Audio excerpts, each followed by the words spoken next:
This podcast is brought to you by Huber Photo Development and Restoration. Has a tornado blown through your house and destroyed everything you love and cherish?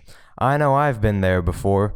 That's why you need Huber Photo Development and Restoration to save all your precious memories from being blown into the sea. Huber Photo Development and Restoration specializes in the processing of C41 and black and white negative film and also the restoration of already processed photographs from times gone by. Do you have a photo of your uncle getting drunk and lighting the Christmas tree on fire? I don't, but if you do and you want that photo restored in its full glory, come to Huber Photo Development and Restoration. Anyway, what is up, ladies and gentlemen? Welcome to episode 8 of the Sound of Sergey podcast. Boy, it is good to be back, especially considering the news that I have to tell you. If you follow me on Instagram, you will already know this big fat, P-H-A-T fat, big fat piece of juicy news, which is I have officially resumed Sergey Speaks. Yes, the videos that nobody watched, but for real, the video form of what I do here, it's basically this podcast came out of Sergey Speaks. Sergey Speaks came first, and it was me sitting down talking about a subject or exploring a topic, going on a website. I went on wish.com, or commentating on really bad movies or kids' TV shows. I commentated on Barney for a while there. That is what gave birth to the Sound of Sergey, and now I am returning to the video form by popular demand. What that means is every 2 weeks on Friday, 12 p.m., which is noon, you will be able to watch Sergey Speaks, the video form. And also, every Friday, this is weekly, you will, as usual, get the Sound of Sergey podcast at Friday, 10 a.m. Central Standard Time. So you are getting a double dose of me on every other Friday, and on the other Friday between that, you will get the podcast, The Sound of Sergey. Boy, am I glad to be here. It feels so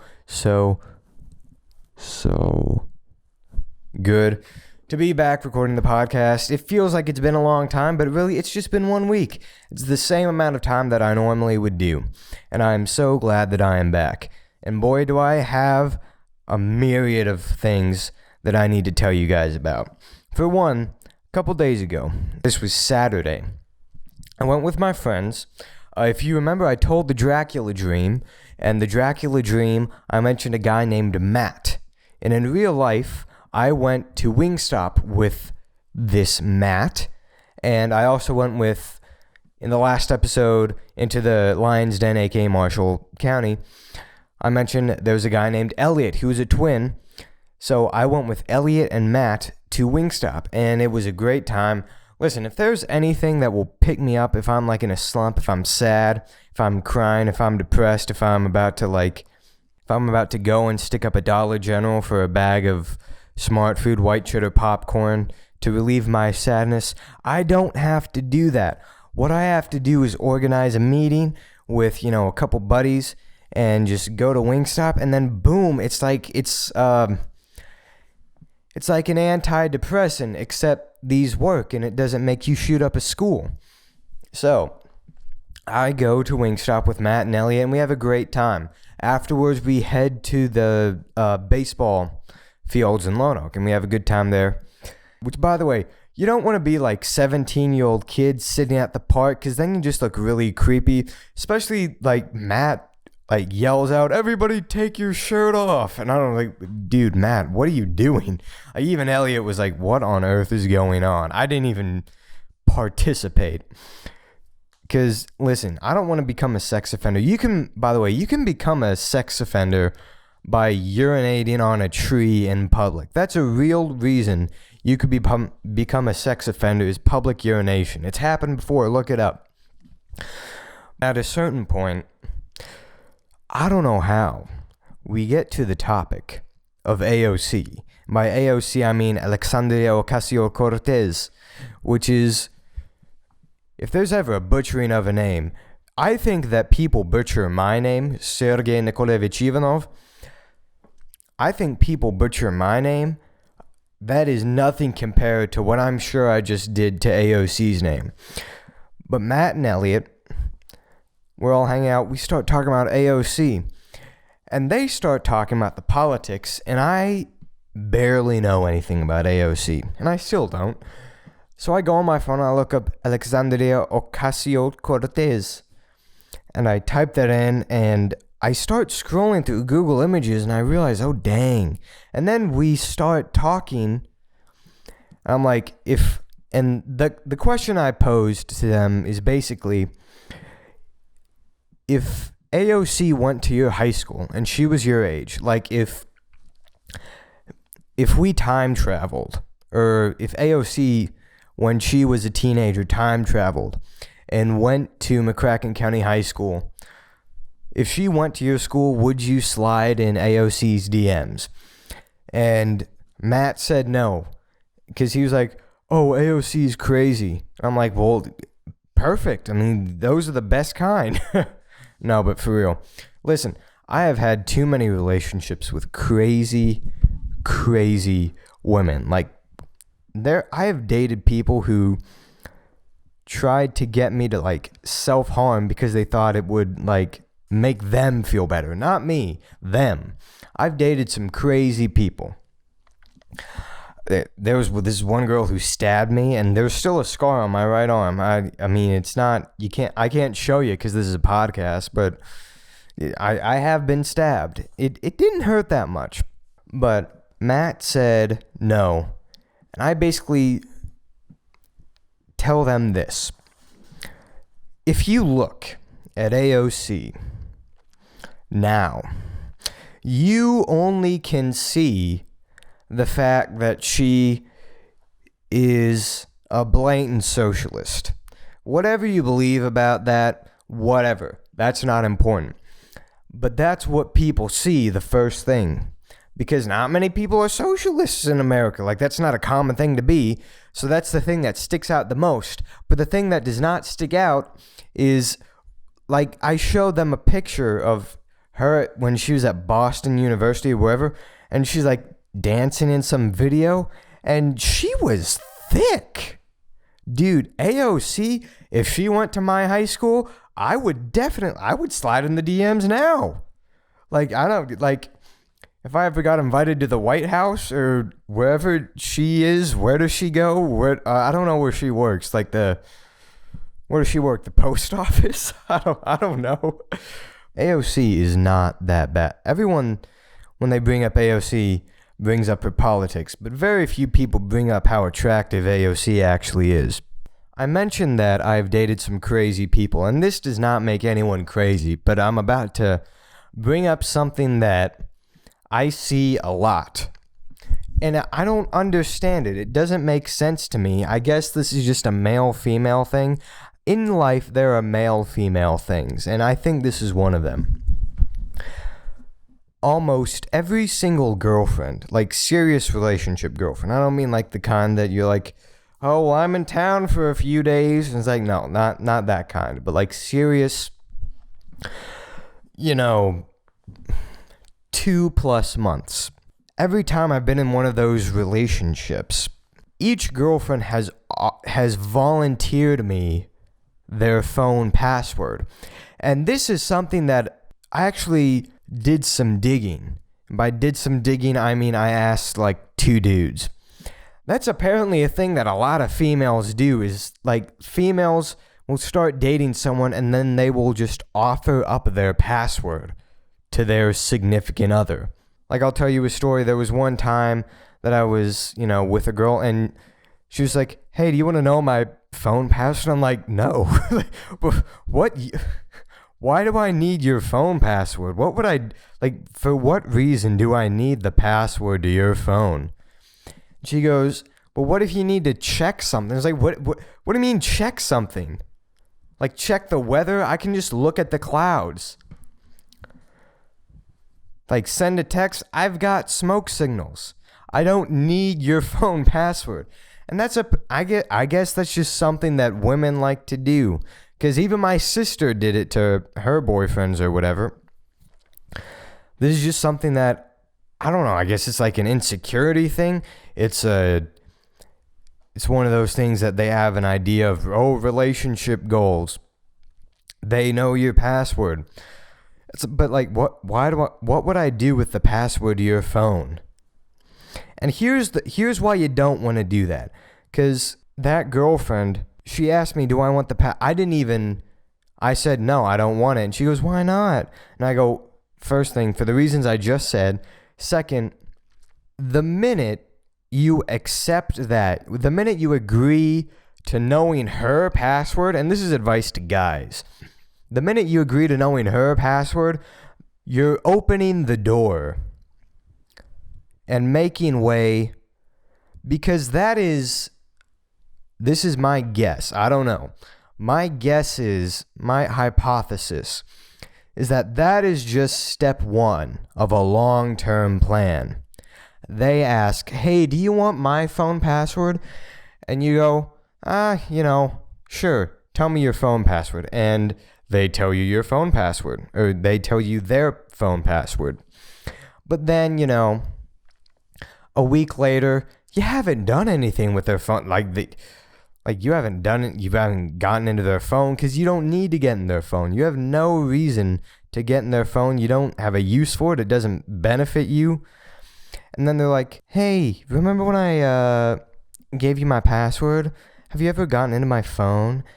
And you go, no, I have not gotten into your phone. And they go, oh, come on, just get into your phone. Obviously, not that straightforward, but that is overall what they want. So, because the goal in the end, the mic just clipped. So, the goal in the end is for them to know your password. And that is why you don't do it. I've had many girlfriends that I was dating seriously. They have offered me their passwords, and every single time, I tell them, no, I don't want your password. And they look at me like I just turned down, coming to their house when they're home alone. They look at me like I'm a crit, oh, well, why wouldn't you want my password? Don't you want my password? And it's like, no, it serves me or you no purpose. For me, the only reason I would need your password is if, God forbid, we're in the car and we crash. My phone gets destroyed and plummeted into little tiny glass bits, and your phone is the only phone that is functioning, and you get knocked out, so I can't have you call, so I need to use your phone to call. Then I would need your password.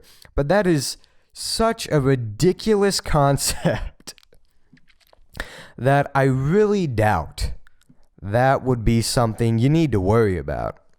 Last night I went to the Calvert City Drive-In. I will say this. At first, I really doubted the ability of a drive-in movie theater to impress me. But the first thing that I was actually decently impressed by was, one of the main things that I was worried about was the quality of the screening, the quality of the movie on the projector. And the projection was not going to be very good, or at least was not going to be as good as a movie theater or the ideal viewing setting. I was pleasantly surprised that it's actually not that bad. On the screen, it's plenty bright, it's plenty sharp. It's way too hot.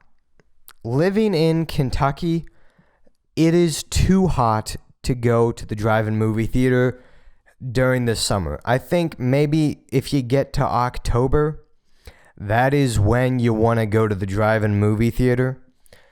But other than that, I had to roll down my windows so I wouldn't start sweating enough to fill up a whole water bottle.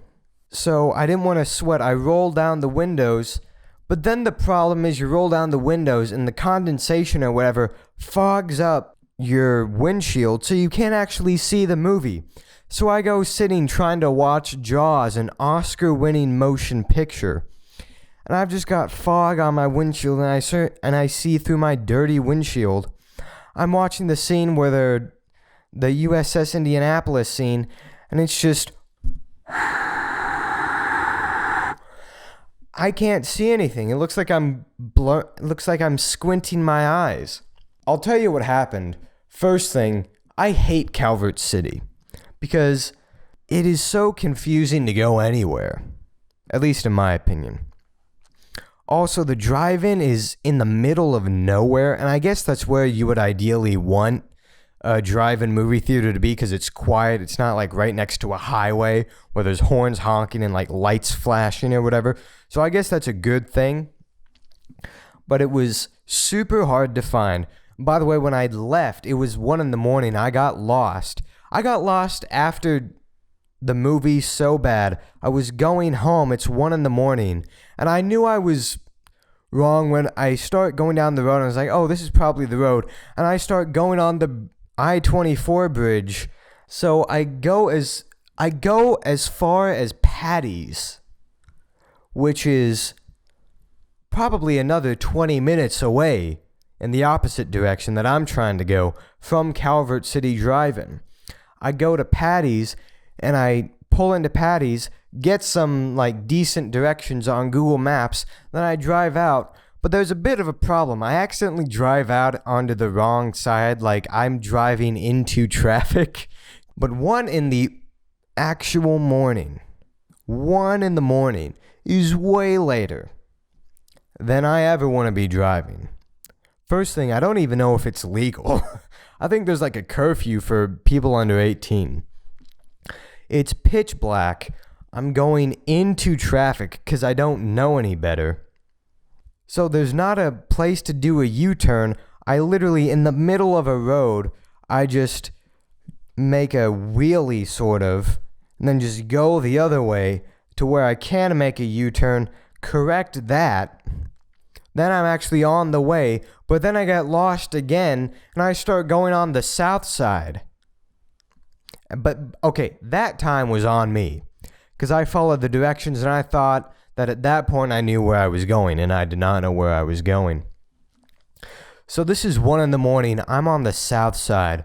By the way, I've got my brights on, which if there's anything that I've learned, because when I took driver's ed, apparently, according to driver's ed, the appropriate time to use your brights is there is not an appropriate time to use your brights. And it's like, well, what are they? It's like every single instance that you bring up to them, is this when you need to use your brights? They go, no, you cannot use your brights then because and then a bird's going to come in and a deer is going to like take a dump on your lawn and the gnome's going to fall over. That's going to cause a chain reaction that causes your windows to fog up and then you crash and then you die and then your head gets severed like in the Death Note movie. So apparently you're never supposed to use your brights. I'm using my brights 1 a.m. on the south side, and I'm driving to where like people have Confederate flags hanging outside their door. Not a good situation to be in. And I get to a point where I'm like, all right, where am I? Because I'm seeing places that I didn't even know existed in Kentucky. So eventually I go into like South Friendship Road, which is a place I've heard of North, which is like Lone Oak, but South is the ghetto. I pull into like some cul-de-sac in like some white neighborhood. I'm worried that I've got my brights on. I'm worried they're going to come out with a shotgun and threaten me to leave and get off their lawn. I pull into a cul-de-sac, get directions, and at this point, I thought it was going to be 40 minutes away. Your house is 40 minutes from here. I pulled it up on Google Maps. Your home is 5 minutes from your location. So I start driving back, and I pull up, and there's a Dollar General about 2 miles from my house on the highway. And I pull up, and I start creeping through the trees, and I start driving, and I see on my right some bright lights. I'm like, please tell me that's the Dollar General. and it's like glorious lights and heavenly angelic joy to the world music starts playing when I see Dollar General in big yellow letters. And like, I'm saved. At that point, I don't need the directions, and I get home safely. Now, what can we learn from this? Just use the directions. That is, I promise you, I will always use Google Maps if I don't know. And I know the stereotype is men don't like to use directions. Just use directions. There's no harm in going into Google Maps and pulling up where you need to go. There's no harm in it. And like, to all the guys who think that they're emasculated because they had to look online for directions, you're literally saying your guess is better than actual data. Like, you're comparing what you think is how to go with, like, it's literally what you do. Anyway, one last story, and here it is. One thing that you're going to see if you're listening to this podcast on Friday at 10 a.m., what you're going to see at 12 p.m. if you watch Sergey Speaks, as I make an announcement. That announcement is that I'm going to start making photography-themed YouTube videos, because that's something I've had a passion and wanted to do for a long, long time. About 5 miles out from my house, on the way to Mayfield, there's a abandoned strip club. Now, I did not know that it was a strip club at the time. I was just passing, because it's actually an antique store that I was trying to go to, and I see that, and I start thinking, all right, that would probably be a good place to take photos of. So I make a plan to go out and take photographs of this abandoned building. I pull in, and it's a big, giant purple building with a sign, and there's nothing on the sign, so I don't know what it is, what this building actually was in its heyday.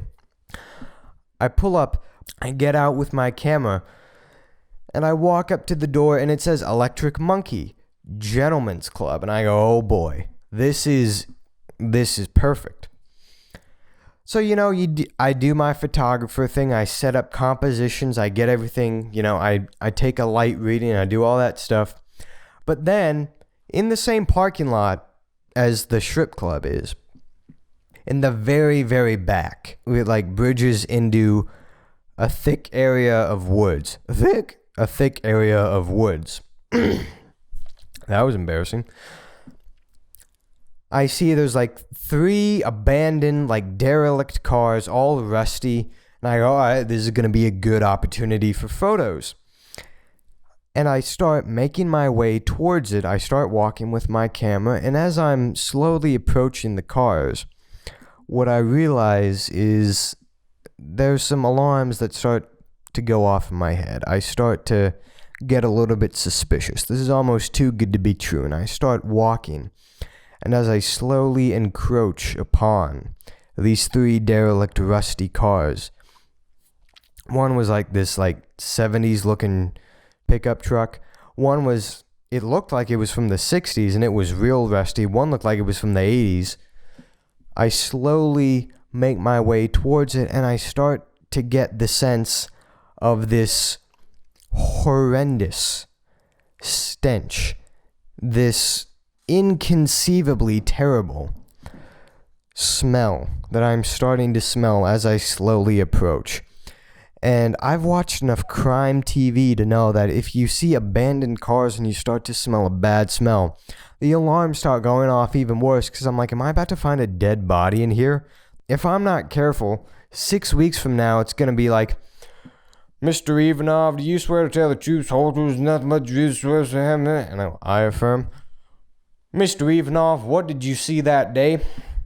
Well, I was taking photos, and I saw a dead body in the trunk of the car, because I smelled this real bad smell. Like, I was thinking that was going to happen. I genuinely was worried there was going to be a dead body in that car, because it smelled like rotting meat.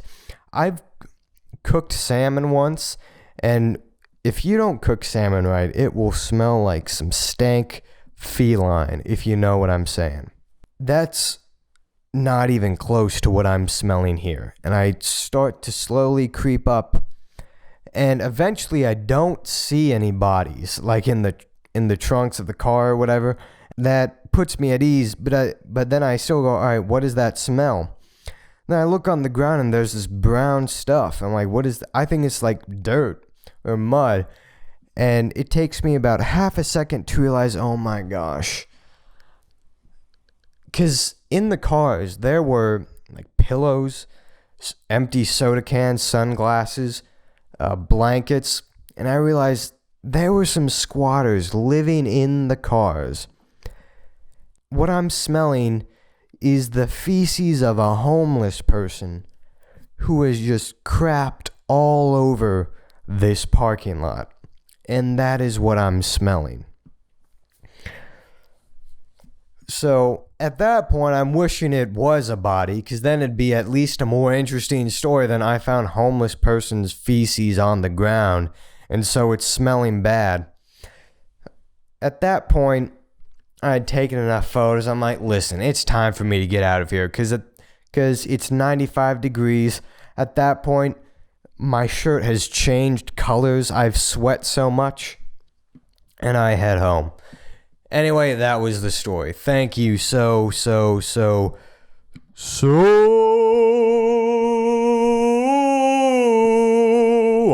much for listening to The Sound of Sergey, Episode 8. It has been an honor talking to you for 30 minutes, and I'm so glad you decided to drop in. Make sure to tune in to The Sound of Sergey every week, Friday, 10 a.m. Central Standard Time, and also be sure to check out Sergey Speaks, which is come back every other Friday at 12 p.m. noon Central Standard Time. Thank you so much for tuning in, and I will see you next week.